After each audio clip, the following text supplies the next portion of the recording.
Namastê, bem-vindos de volta às aulas da comunidade Saúde Integral, projeto que é totalmente gratuito.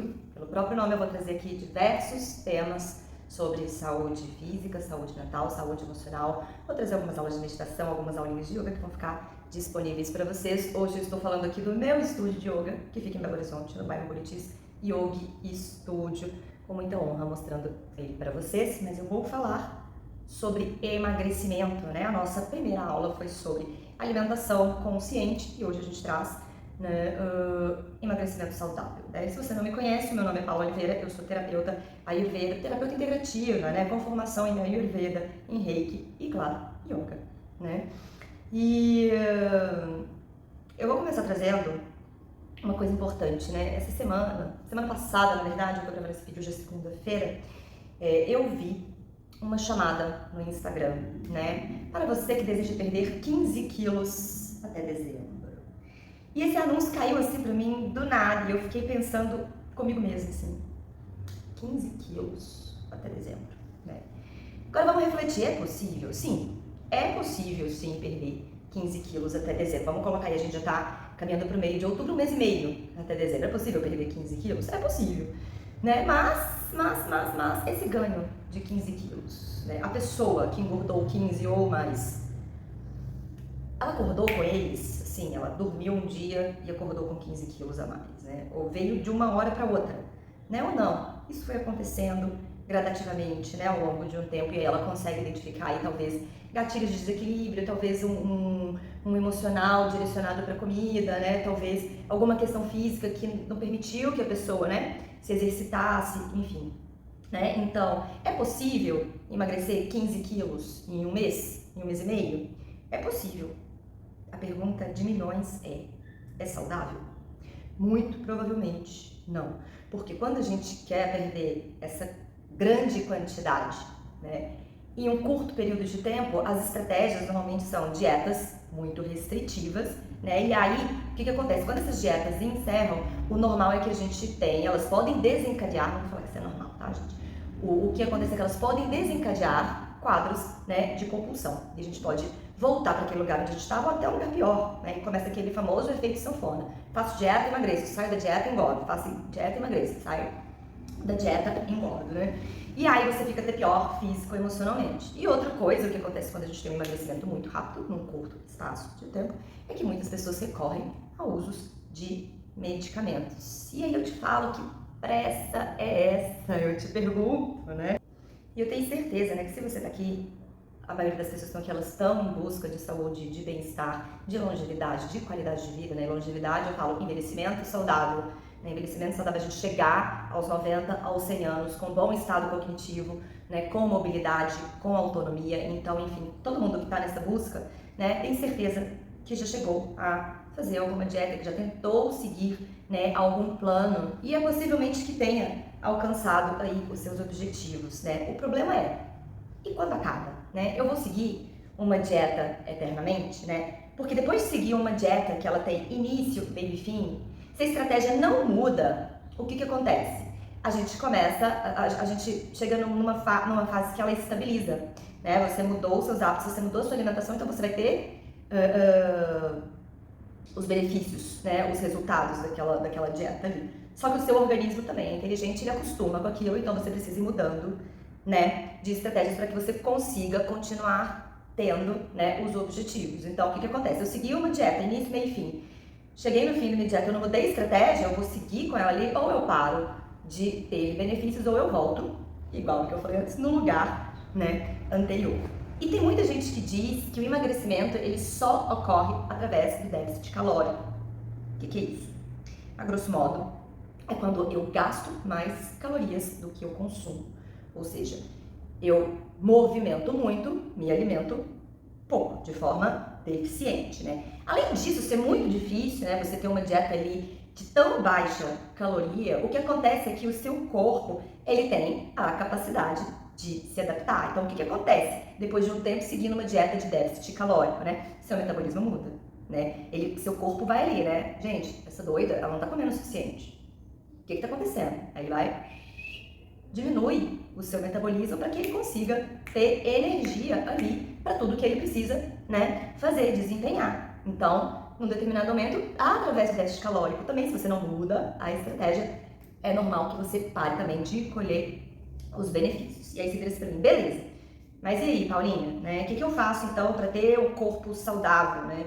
E eu tô chamando de corpo saudável porque um corpo magro, ele não é necessariamente saudável, né? Existe um caminho ali para distorção de imagem, né? Existe um caminho para uma magreza excessiva que ela também não é saudável. E eu também não estou romantizando, tá? Obesidade. Eu não estou falando que uma pessoa que está gorda não deve emagrecer porque esse caminho não é legal. Não é isso. Obesidade é uma doença. E ela está relacionada, né, a maior risco de doenças cardiovasculares, ela está relacionada a diabetes, a câncer, a perda de mobilidade, dores nas articulações, enfraquecimento articular. Aí começa a trazer lesões. Isso acaba contribuindo, né, de forma muito negativa para o mental e para o emocional, certo? Então, assim, obesidade é uma doença. A diferença para gordofobia, né, é quando você acha que uma pessoa que tem um corpo gordo não pode se sentir feliz, não pode se sentir bonita, não pode se sentir amada, não pode sentir prazer, não pode usar determinada roupa. Uma pessoa com corpo gordo pode fazer o que ela quiser, tá? Até discriminação no trabalho, enfim. Então, uma pessoa com corpo gordo ela pode fazer o que ela quiser, mas ela deve sim voltar a sua atenção para sua saúde, tá? Então, vamos voltar lá para a questão do emagrecimento, né?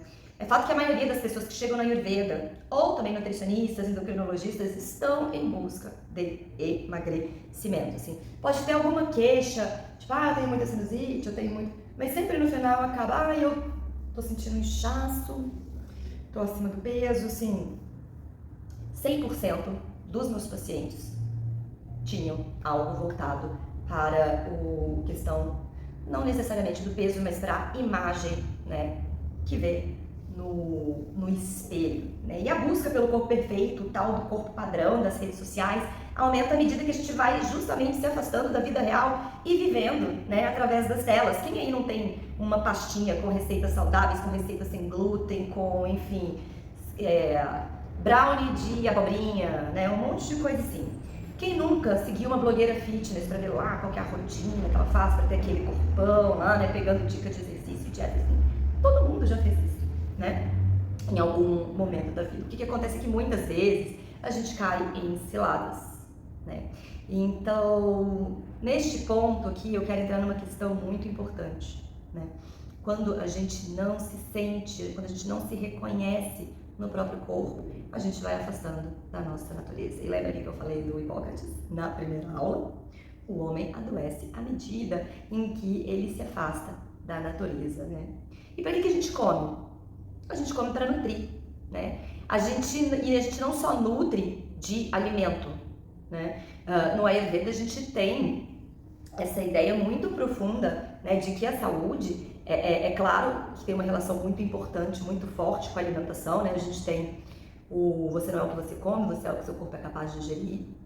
Praticamente todos os tratamentos eles vão passar necessariamente pela alimentação, porque a saúde, né, a sua digestão, a saúde do seu intestino, ela é importante tanto no físico, quanto no mental, quanto no emocional, porque eu vou explicar numa aula onde eu falo sobre o eixo intestino-cérebro, né? Mas existe uma relação muito próxima ali, né, entre esses dois órgãos ou sistemas, né, que a maioria dos neurotransmissores eles são produzidos onde? No intestino. Então, para ter um bom estado mental, um bom estado emocional, eu preciso da minha digestão funcionando legal. Então, assim, para o Ayurveda, tudo passa pela digestão. Mas a gente tem um outro conceito muito importante que são os nossos órgãos dos sentidos, né? Tato, olfato, paladar, visão, audição. Por quê? A forma como a gente usa os nossos órgãos dos sentidos, ela traz felicidade, ela traz plenitude ou ela traz tristeza, né? Ela traz doença.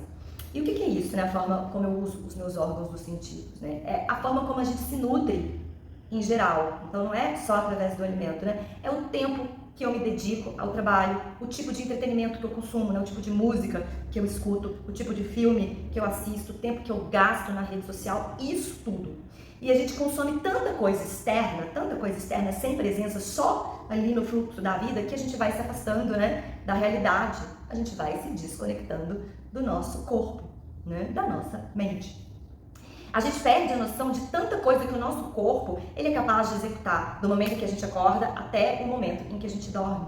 E a gente passa a odiar esse corpo, né? A gente passa a maltratar, porque muitas vezes o que eu vejo no espelho é uma imagem distorcida ali, que ela é influenciada, né, por uma série de fatores, incluindo as minhas experiências pessoais, mas incluindo também fatores sociais, culturais, enfim, a própria percepção de nós mesmos, né? E essa interação, ela não é só visual.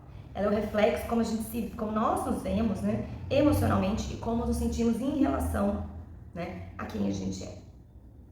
Então aqui, na verdade, a gente está falando no processo de emagrecimento, mas a gente está falando que o processo de emagrecimento ele passa, né, por um equilíbrio mental e emocional. Da gente olhar para o nosso corpo com gentileza, para a gente entender, né, o que está acontecendo, para a gente se empoderar do nosso corpo e se amar, para a gente se tratar com gentileza e não cair nessas ciladas de fazer dieta muito restritiva, de ficar tomando remédio, enfim, né, e sujando o nosso corpo ao invés de limpar, né. E quando eu falo de se empoderar do nosso corpo, eu não estou falando de aceitar as coisas como elas são, né? Assim, eu me amo, eu me aceito, eu não preciso mudar. Não, né? Se empoderar é compreender o que precisa mudar para a gente alcançar o nosso potencial, é eu me priorizar, né? Eu amar esse corpo aqui de forma que eu quero que ele seja o mais saudável possível, para que ele continue aí vibrante, né? Me levando para os lugares onde eu quero ir, trabalhando com as coisas que eu gosto, enfim, criando, né? Criando vida, criando tudo que a gente almejar. Então, assim, o empoderar, né, significa a gente parar de delegar a responsabilidade da nossa saúde e ter autonomia, mas também, né, flexibilidade. Então, para mim, nesse sentido, o emagrecimento, ele não é sobre construir uma dieta, um plano alimentar e seguir, né, por X vezes na semana.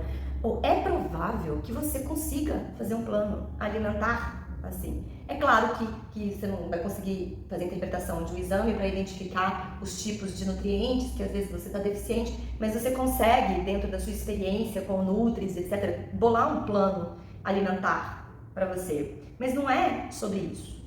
É sobre criar uma rotina saudável, é sobre criar um estilo de vida e que seja sustentável, tem que ser real, né? Porque senão não adianta. Como é que eu vou fazer uma coisa que eu não consigo sustentar, que não me dá prazer, né? Então, dessa forma, o emagrecimento, aliás, não é só emagrecimento, né? Mas a saúde, ela passa necessariamente por quatro pilares. Tá? Esses 4 pilares são alimento, movimento, sono e, não menos importante, o autoconhecimento, tá?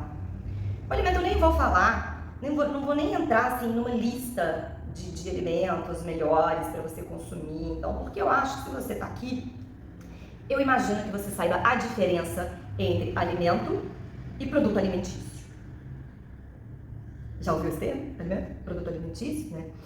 Pensa na regra, desembale, descasque mais, desembale menos. Produto alimentício é o produto feito pela indústria que serve para nossa alimentação, que serve para encher barriga, porque não necessariamente ele nutre, né? E assim, você consome, né, se a gente comer mais alimentos e não produtos alimentícios, naturalmente a gente vai consumir menos sódio, vai consumir menos açúcar, vai consumir menos gorduras saturadas, menos corantes, menos conservantes. Então, assim, vai na fruta, vai no legume, vai na verdura, come feijão, come arroz. Tem um monte de gente que vira pra mim e fala assim, parei de comer arroz. Eu falo, por quê?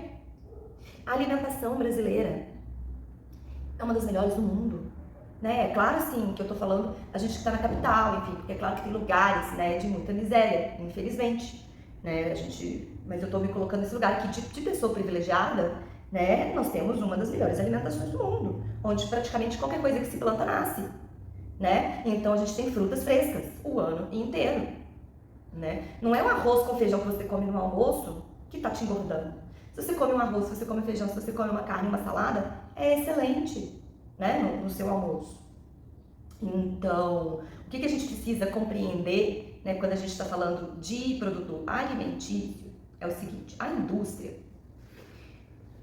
ela estuda o nosso comportamento, né? Ela estuda o comportamento da população e o padrão de consumo, né? E até mesmo consegue compreender a forma como ele muda, né, ao longo do tempo.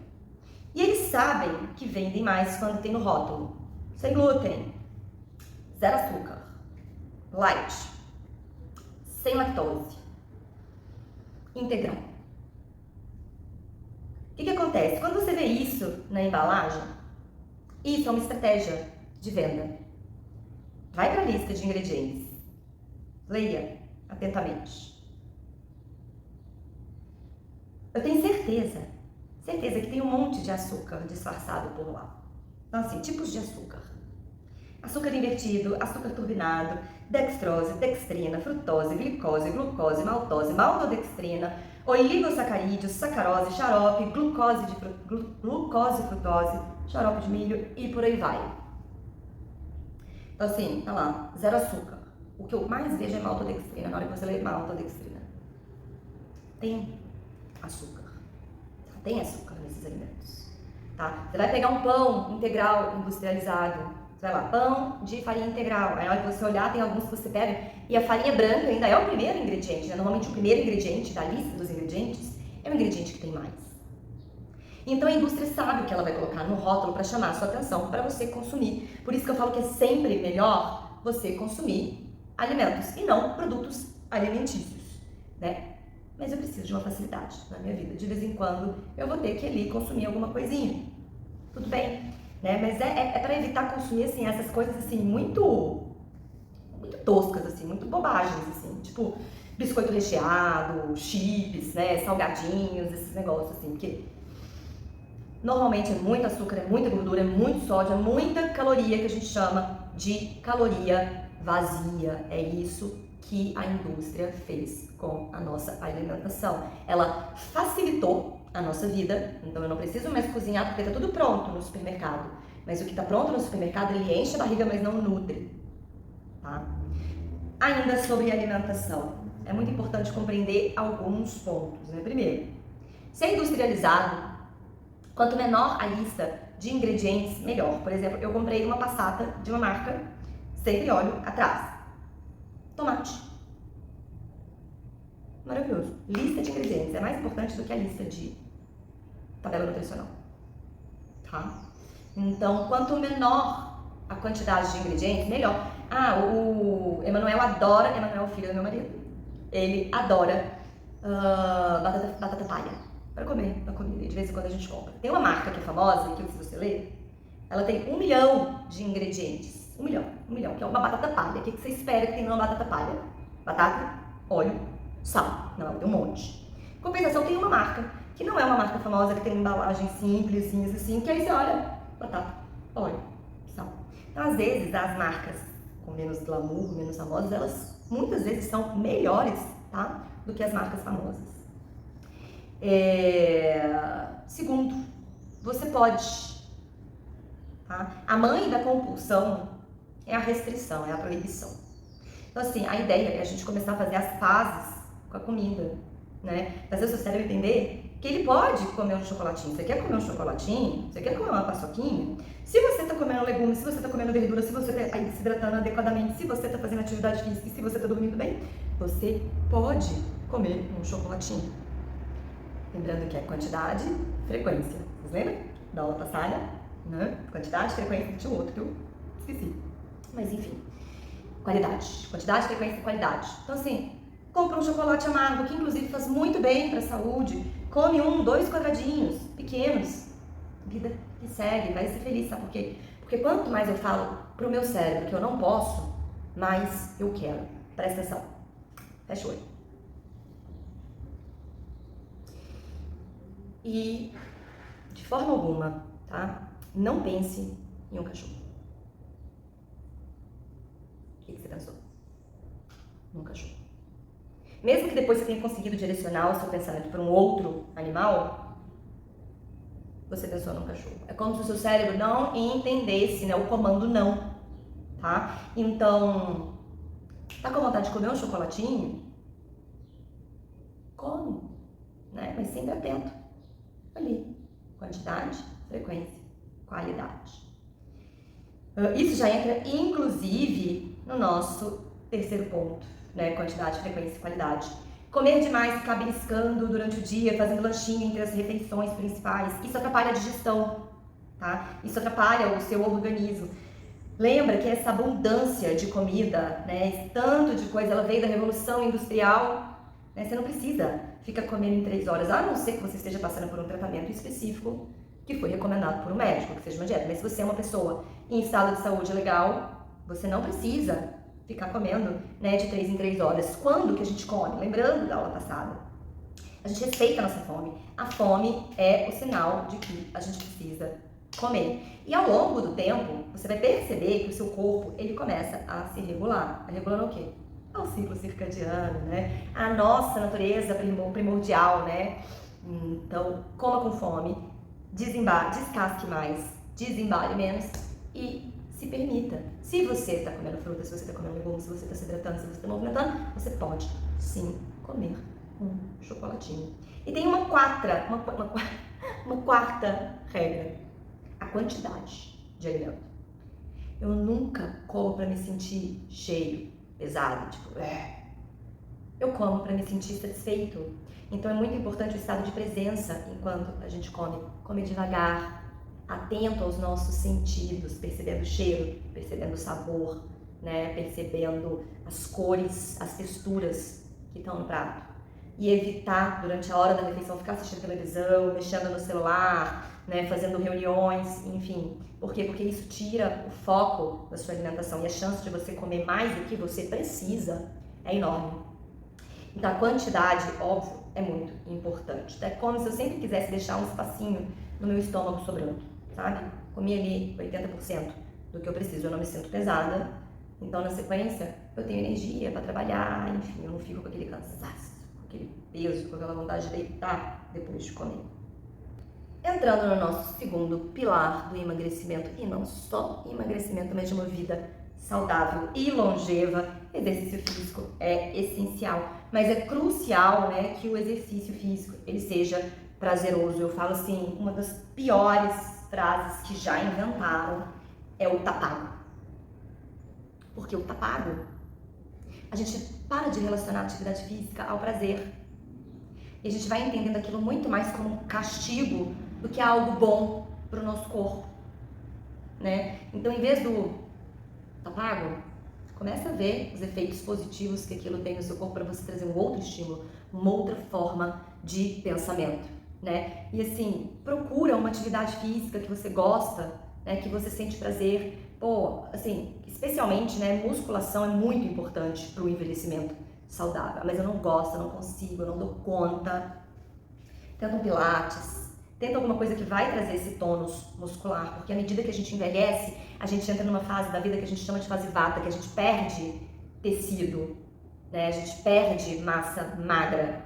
Então, a gente precisa dessa massa magra para que a gente continue aí, né? Coluna ereta, para que a gente continue tendo mobilidade, para que a gente continue tendo autonomia em coisas simples, né? Que é, por exemplo, pegar uma coisa que está no alto de uma prateleira, sentar e levantar de uma cadeira, subir escada. São atividades corriqueiras em que essa construção muscular faz uma diferença absurda na velhice, né? Mas tenta procurar, então assim, exercício físico é uma coisa obrigatória para a vida saudável, para emagrecimento, para envelhecimento. Não é uma coisa que não deve ser negociável, tá? E então assim, procura alguma coisa que você gosta, que você vai sentir prazer, né? Eu falei, eu odeio musculação, porque eu não gosto do ambiente de academia, eu não gosto da música, eu tenho preguiça dos personal trainer que ficam, a maioria ali, dando atenção para as bonidonas, lá para as boazudas, enfim, e aí a gente se sente ali meio, né? Enfim, não gosto do ambiente de academia. Eu fui transitando de um lugar para o outro, até que eu me achei no Pilates. O Pilates está me dando um tônus muscular que eu nunca tive na minha vida. Tá maravilhoso, me adaptei, gostei, tô feliz. E é isso, procura algo que você vai conseguir manter a frequência, a consistência, que você vai sentir prazer em fazer. Porque quando a gente sente prazer, a gente não vai se maltratando, sabe? É o famoso na força do ódio, sabe? Então caminhada, dança, natação, né? São exemplos de como movimentar pode ser agradável, pode trazer, né, benefícios aí para a saúde. E, inclusive, né, quando a gente está falando de dança, ainda existe uma interação ali com outras pessoas. Né? A gente precisa desse bem-estar social na nossa vida, interagir com outras pessoas.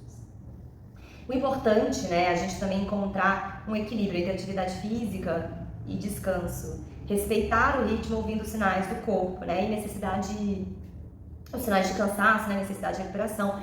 É importantíssimo para evitar lesão e garantir continuidade, né, na prática. Um movimento deve ser parte integrante da rotina e não uma obrigação pesada. E aí quando a gente está falando de Ayurveda, para o Ayurveda é muito mais importante você movimentar o seu corpo 20 minutos todos os dias, de domingo a domingo. Não é de segunda a sexta não, de domingo a domingo. 20 minutos todos os dias, do que 2 vezes na semana você ir lá e malhar. Né? A consistência é que vai construir esse processo de saúde. Então, assim, tenta encaixar todos os dias. É ótimo se você vai para uma musculação, se você vai para um pilates, se você vai para uma yoga e faz aí 2, 3 vezes na semana 1 hora de exercício. Nos dias que você não fizer isso, coloca pelo menos 20 minutinhos de caminhada, sabe? Colocar um cardiozinho, mesmo que seja um passinho mais lento que você consiga, mas vai trazendo isso, né, para sua rotina. Tenta fazer isso ao ar livre, às vezes, né? Pode ser prazeroso, enfim. Entrando agora no sono. O sono que muitas vezes é negligenciado, né? Com quantos pacientes eu converso, e aí eu falo, cara, você sabe o que você precisa? Dormir. Você tá cansado, você não precisa de café, né? Você não precisa de suplemento com guaraná, ou seja lá, você precisa dormir, você precisa descansar. Né? E o sono tem sido negligenciado, sim, muitas vezes a gente deita na cama e olha um pescocinho assim, queixo no peito, mexendo no celular, na hora que você vê, já foi. Né? E o sono, o descanso adequado, ele é crucial para a regulação hormonal e o metabolismo, né? Ele pode levar ao aumento da produção de hormônios que estimulam a fome, né? Então a gente deve sim ter o sono, descanso apropriado como uma prioridade, né? E para isso, né, claro que a gente precisa criar um ambiente propício, né? Pensa numa mãe.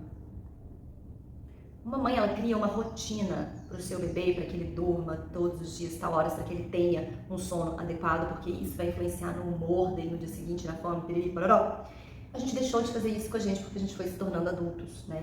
Então, o que a gente precisa fazer? A higiene do sono, né? Criar uma rotina que estimule isso na gente, que o nosso corpo entenda que determinada hora é hora de dormir, né? E o ser humano, ele precisa de 7 a 8 horas ali de descanso. Então, dentro da rotina, depois eu vou falar do Dinacharya para vocês, mas dentro da rotina eu preciso dormir, da rotina ideal do Ayurveda, eu preciso dormir entre 22 e 23, acordar ali por volta das 6 horas da manhã, né, para garantir esse descanso adequado, porque dormir demais também não é positivo, né? Mas aí o que eu faço?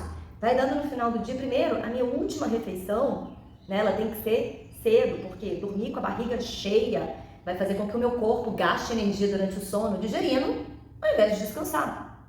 Eu vou sentir peso, né? Eu posso ter o sono ruim, eu posso ter pesadelo, eu posso ter dificuldades, inclusive, de dormir. Então eu como ali pelo menos 2 horas antes de dormir, minha última refeição.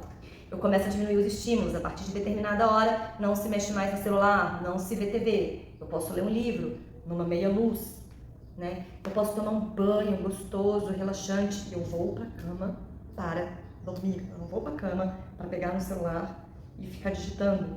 Eu não vou ler na cama, eu vou ler numa cadeira, numa poltrona, na sala, com uma luz agradável, né? Deu sono, fechei, deitei. Porque isso você faz o seu cérebro entender que o momento que você entra no seu quarto, que você deita na cama, é o momento que você tem para dormir. Naturalmente o seu sono melhora, melhora a sua pele, melhora a sua imunidade, melhora a sua digestão, melhora o seu humor, melhora tudo na sua vida praticamente. Isso vai influenciar até nas relações que você tem, tá? Então invista aí na sua higiene do sono, cria uma rotina, né, noturna, para que você consiga ter o descanso adequado. E pra gente fechar esse ciclo de emagrecimento, né, gerenciamento emocional, estresse crônico pode impactar diretamente saúde física e emocional, afetando os nossos hábitos alimentares e o nível de atividade física que a gente faz, a nossa disposição, o nosso ânimo, a nossa motivação. Então, aprender a gerenciar o estresse, ele é vital para manter um corpo saudável, né? E para promover o emagrecimento. Então, é muito importante a gente ter práticas, né, de autocuidado. O que são práticas de autocuidado? Né? Meditação, yoga, exercícios de respiração, hobbies, né? São formas eficazes aí de você reduzir a tensão, de promover o bem-estar, o encontro, né? Com as amigas, com os amigos, enfim, uma vez por semana. Buscar atividades que você gosta, né? Que te dão prazer, que te levam para um lugar gostoso, confortável, onde você se sente feliz. E além disso, né, reconhecer e entender as emoções. Isso é essencial para evitar até um comer emocional. O que é o comer emocional? Muita gente confunde a compulsão com o comer emocional, porque a compulsão é muito difícil de ser diagnosticada, assim, sabe? Conversa com um psicólogo ou com um psiquiatra para você ver. E muitas vezes a compulsão ela não tem uma distinção, né? A pessoa ela come qualquer coisa. O comer emocional ele tem um direcionamento, né? O comer emocional, você tá ansioso, você come mais doces e bobaginhas às vezes do que você precisa. Ok? Então, muitas vezes, né, as pessoas comem em resposta, né, a emoções como tristeza, como ansiedade, que pode levar a excesso, né, e a um ciclo de insatisfação com o corpo, né. E é muito importante a gente desenvolver a habilidade para lidar com essas emoções de maneira saudável, né.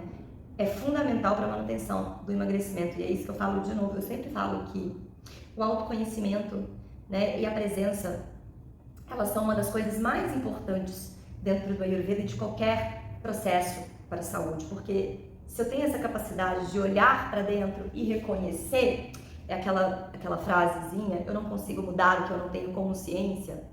Então você está num ciclo de comer ali, né, de forma emocional. Você consegue olhar para você e nomear esse sentimento que está te levando para esse lugar?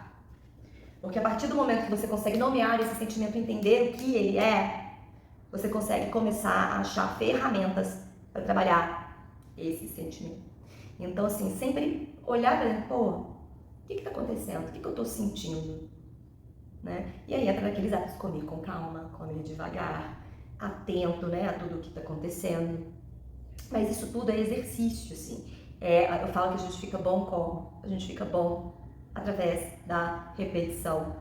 Então, tenta trazer esse hábito, né, de aproximar, né, da cozinha, de cozinhar mais, de ter mais intimidade com os alimentos, com as formas de preparo, para que você não dependa tanto dos alimentos industrializados, ultraprocessados, né? Se permita, seja gentil com você. Lembra, né, o comer emocional ele também está na restrição, né? Você quer dar ali, né, você está passando por alguma questão difícil, uma dopamina que você está procurando prazer, né? E por que você não pode comer um chocolate? Porque aquilo te dá prazer, você come mais do que você precisa, uma dopamina ali, ó, gritando no seu ouvido. Mas se você permite, eu posso. Né? Você vai tirando esse comer, desvinculando esse comer emocional daquele alimento ali específico, né? Você para de direcionar, mas aí você está atento às suas emoções, ao que te leva para esse lugar, e você começa a quebrar ciclos. Então o processo de emagrecimento é um processo de inteligência emocional, de disciplina e de bons hábitos. E por isso que eu falo que mais importante do que você construir um plano alimentar e uma dieta restritiva é você ter bons hábitos e hábitos consistentes. Então você vai ter você vai demorar mais tempo talvez para alcançar esse objetivo, talvez esses 15 quilos que você almeja, mas ele vai ser definitivo, porque você construiu processos consistentes, você absorveu aquilo como parte da sua rotina. Então, para mim, é isso, o processo de emagrecimento, né, ele passa pela alimentação, ele passa pelo movimento, ele passa pelo sono. Então a gente tem uma construção de rotina maravilhosa, e ele passa também pelo autoconhecimento e gerenciamento emocional. E isso tem tudo a ver com o quê? Com Expanda. Expanda, meu programa de mentoria. Tem uma turma que vai começar em novembro. Tem vaga ainda, mas é isso, é a gente trabalhar construção de rotina, entender o que é uma alimentação saudável e possível, e trabalhar esse gerenciamento emocional, entender os gatilhos, entender as crenças limitantes, né? E entender, enfim, como funciona a minha mente, como eu ajo, né, a partir do que eu sinto, do que eu penso, do que eu conheço, a partir das minhas crenças, enfim.